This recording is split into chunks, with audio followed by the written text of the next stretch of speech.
আসসালামু আলাইকুম। নতুন আরেকটি ক্লাসে সকলকে স্বাগতম। আজকে হচ্ছে আমরা আমাদের উচ্চতর গণিত বইয়ের 10.1 অর্থাৎ দ্বিপদী বিস্তৃতির আমরা 4 নম্বর অঙ্কের সমাধান করব। তোমরা জানো আমরা কিন্তু জেনারেল ম্যাথ এবং হায়ার ম্যাথ প্রত্যেকটা অধ্যায়ের প্রত্যেকটা অনুশীলনের আমরা A to Z প্রত্যেকটা ম্যাথ কিন্তু আমরা ধারাবাহিকভাবে একটার পর একটা কিন্তু করে দেখাই, তাই না? তো এগুলা কিন্তু আমরা প্লেলিস্টে কিন্তু এগুলা সুন্দর করে সাজিয়ে দিছি তোমাদের জন্য। তোমরা প্লেলিস্টে গিয়ে কিন্তু প্রত্যেকটা অধ্যায়ের প্লেলিস্টে গিয়ে ওই অধ্যায়ের সবগুলা ম্যাথ তোমরা করে ফেলতে পারো। তো তোমাদের বন্ধুদের সাথে এই আমাদের চ্যানেলের যে ভিডিওগুলো আছে, ক্লাসগুলো আছে, তুমি যদি শেয়ার করে দিতে পারো। হ্যাঁ, দেখো আমরা এই প্রবলেমটা কত ইজি ওয়েতে সমাধান করতে পারি।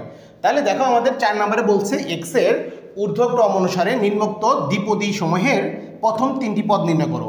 অর্থাৎ এখানে আমাদের 2টা দ্বিপদী দেওয়া আছে, এটার বিস্তৃতি করে আমরা জাস্ট প্রত্যেকটার 3টা করে পদ নির্ণয় করব। তাহলে দেখো এগুলা এই আমাদের 10.1 অধ্যায় করার জন্য কিন্তু আমাদের জাস্ট একটা ফর্মুলা দরকার, তাই না? যে 1 + x⁴n, মানে আমাদের এখানে যে ম্যাথগুলো থাকবে দেখবা তোমার প্রথমে 1 থাকবে আর সাথে কিছু একটা অ্যাড থাকবে, সেটা থাকলে আমাদের এই ক্যাটাগরির মধ্যে পড়ে যাবে 1 + x⁴n। তাহলে সেটাকে দ্বিপদী বিস্তৃতি করার জন্য আমাদের যে ফর্মুলা যে n/0, n বলতে তোমার এখানে যে পাওয়ার দেওয়া থাকবে সেটা, যেমন আমাদের এখানে 9 দেওয়া ছিল, এখানে 5 দেওয়া ছিল, তো এই এনটা হচ্ছে আমাদের ওইখানে যেটা বের করবো তার পাওয়ার কত সেটা। তারপরে c0x, x হচ্ছে আমাদের এই 1 এর সাথে কি আছে আর কি, 1 এর সাথে কি অ্যাড করা আছে সেটা আমাদের x, তার উপরে 0, তারপরে nc1 x⁴1, তারপরে nc2 x⁴2। অর্থাৎ আমাদের সামনে যতই যাব জাস্ট এই সির নিচের এই ভ্যালুগুলো এক এক করে বাড়বে। এটা 0 ছিল, ওটা 1 2, আর এখানে x এর ভ্যালু আমাদের পাওয়ার, x এর পাওয়ার এক এক করে বাড়বে। প্রথমে 0, তারপরে 1, তারপরে 2, এরকম যাইতে থাকবে। কতক্ষণ যাইতে থাকবে? যতক্ষণ না পর্যন্ত nc(n) হয়, অর্থাৎ এটা সেম না হয় সে পর্যন্ত যাইতে হবে, এবং পাওয়ারটা হবে এই এল এর সমান, ঠিক আছে? অর্থাৎ সবগুলা সেম হবে, এই পর্যন্ত যাইতে হবে। কিন্তু আমাদের এই ম্যাথে এত দূর যাইতে হবে না, কারণ আমাদের বলছে প্রথম 3টা পদ নির্ণয় করো, ঠিক আছে? জাস্ট আমরা এই পদ মানে এই 3টা নির্ণয় করব। তাহলে দেখো আমরা ক নাম্বার সমাধানটা করে ফেলি কত ইজি ওয়েতে। আমাদের দেওয়া আছে 1 - তোমার 2x⁵ সমান সমান, এখন আমরা বের করবো। দেখো আমরা জাস্ট এই 3টা পদ বের করবো, একটা পদ এটা। তাহলে দেখো আমাদের সূত্রটা কি, nc0 x⁴0। তাহলে আমরা লিখবো n বলতে এখানে আমাদের কত 5 দেওয়া আছে, 5 c0, আর x বলতে যেটা বুঝি আমরা x এর সাথে মানে 1 এর সাথে যা আছে, দেখো 1 এর সাথে কি আছে আমাদের -2x, 1 এর সাথে কি আছে আমাদের -2x, এখানে চিহ্ন সহ নিতে হয়। তাহলে আমাদের এখানে -2x ছিল, তার উপরে পাওয়ার হচ্ছে 0, প্লাস আমাদের দ্বিতীয় পদ কি nc1 x⁴1, অর্থাৎ n তো আমাদের 5, c এটা 1, আর x ছিল আমাদের -2x, তার উপরে পাওয়ার হচ্ছে 1, প্লাস এরপরে কি আমাদের n5c2, এই যে x এর মান হচ্ছে -2x, তার উপরে পাওয়ার 2। দেখো আমাদের 3টা পদ শেষ, এটা। তাহলে দেখো এখন আমরা জাস্ট ক্যালকুলেশন করলে যেটা হবে সেটা আমাদের অ্যান্সার হবে। তাহলে দেখো আমরা প্রথমে nc0 তুলবো, তাই না? আমরা জাস্ট ক্যালকুলেটরে যাব, আমরা 5 তুলবো, c তুলতে হবে। c হচ্ছে শিফট দিবা, তারপর আমাদের যে ভাগ চিহ্ন আছে সেই ভাগের চিহ্ন দেবা, এসির নিচে যেটা ভাগ সেটা দিবা, তাহলে c চলে আসবে। আর নিচে আমাদের 0 ছিল, তুমি 0 দিবা, দিয়ে ইকুয়াল চাপ দিবা, দিলে আসবে কত 1। তাহলে এটার মান আসে আমাদের 1। দেখো এটার মান হচ্ছে 1, এটার সাথে আমাদের এটা মাল্টিপ্লিকেশন আছে, এখানে কিছু নাই, মানে এখানে গুণ আছে। তাহলে দেখো এখানে হচ্ছে -2x, তার উপরে 0। আমরা জানি যে কোনো মানের উপর যদি পাওয়ার 0 থাকে তার মান কত হয়, 1 হয়। তাহলে দেখো আমাদের সর্বপ্রথম পাইছিলাম 1, তার সাথে আছে 1, তাহলে 1 এর সাথে 1 গুণ করলে আমাদের আসবে 1। তাহলে প্রথম পদ হচ্ছে কত 1, এরপর প্লাস, এরপর আমরা এটা বের করবো। দেখো এটা বের করার জন্য আমাদের কি করতে, 5c1। তাহলে আমাদের ক্যালকুলেটরে তো 5c0 তোলা আছে, তুমি জাস্ট কি করবা, 0টাকে ডিলিট দিয়ে ওখানে 1 দাও, দিলে তোমার মান আসবে 5। কত আসবে, 5 আসবে, অর্থাৎ এটার মান হচ্ছে আমাদের 5। এটার সাথে গুণ আছে কোনটা, এটা।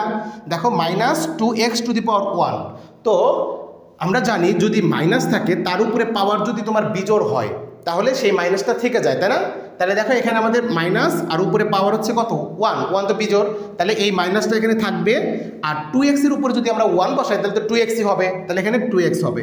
অর্থাৎ -2x এর সাথে তুমি যদি 10 গুণ করো তাহলে আমাদের কি আসবে বলো তো, আমাদের 5 এর সাথে যদি -2x গুণ করি আমাদের কি আসবে, তোমার 5 দুগুণে 10, x ছিল x, অর্থাৎ -10x আসবে, ঠিক আছে? 5 এর সাথে -2x গুণ করলে তাহলে কি আসবে, -10x। তাহলে এখানে আমাদের প্লাস থাকবে না, এই প্লাসে আর এই মাইনাসে কি হয়ে যাবে, তাহলে মাইনাস হয়ে যাবে না? হ্যাঁ, আমাদের এখানে প্লাস ছিল, সেই প্লাস, আর এখানে পাইলাম হচ্ছে মাইনাস, তাহলে প্লাসে মাইনাসে মাইনাস হয়ে যাবে এখানে, তাহলে মাইনাস আমাদের অ্যান্সারটা হবে 10x।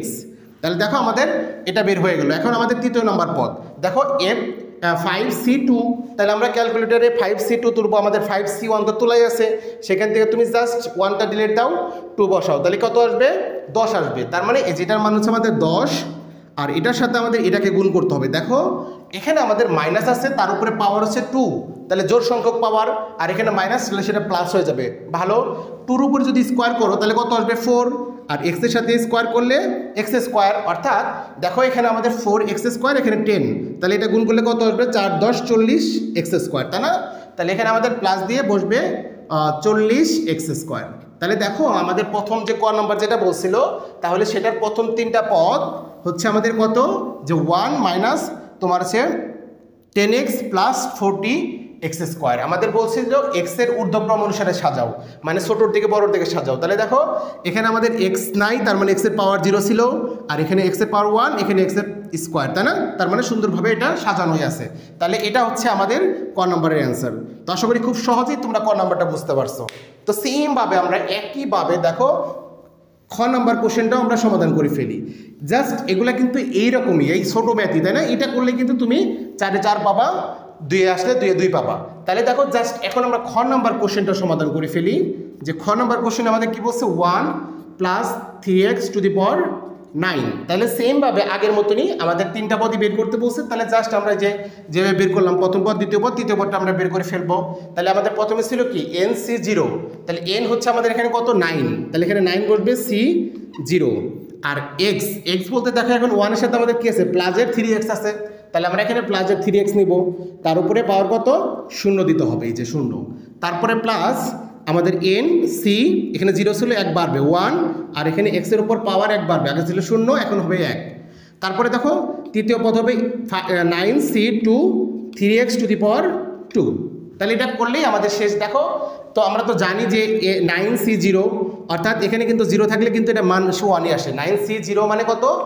0 মানে 1। এখানে যদি তোমার হচ্ছে 100 থাকে, এখানে c, এখানে 0 থাকলে এটার মানটা 1 আসে। তাহলে তোমরা ক্যালকুলেটর তুলে নিতে পারো, মানে কনফিউশন থাকলে, যে তুমি 9, তারপরে শিফট দিবা, ভাগে চাপ দিবা, c চলে আসবে, নিচে তুমি 0 বসাবা, তাহলে আসবে কত?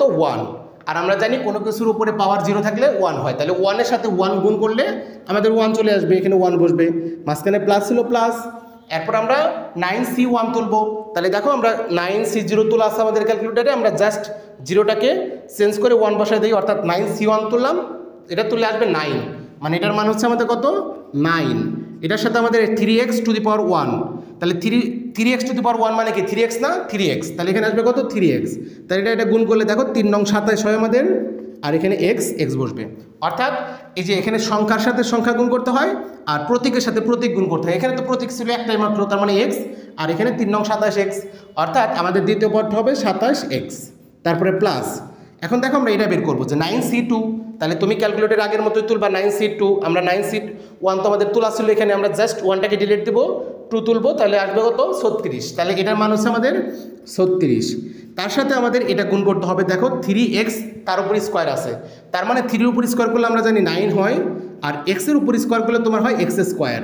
তাহলে দেখো 36 সাথে 9 গুণ করলে কত হবে সেটা আমরা একটু তুলে ফেলি। 36 ইন্টু আমাদের 9 করলে 324 আসবে, এটা গুণ করলে 324, তার সাথে x স্কোয়ার ছিল, আমরা x স্কোয়ার দিয়ে দিব, তার মানে 324x স্কোয়ার এটার মান।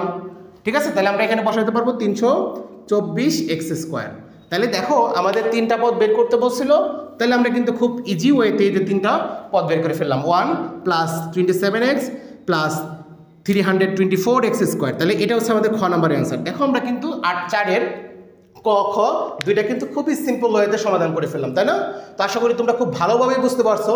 তো এত সুন্দরভাবে তোমরা ম্যাথগুলো যে করতেছো, তোমাদের মন্তব্যটা কেমন? তোমরা কি আসলেই বুঝতেছো নাকি বুঝতেছো না? তাহলে একটু কমেন্ট করে জানাও আমাদেরকে, এবং তোমাদের বন্ধুদের সাথে ক্লাসগুলো একটু শেয়ার করে দাও। সবাই সুস্থ থাকো, ভালো থাকো, আসসালামু আলাইকুম।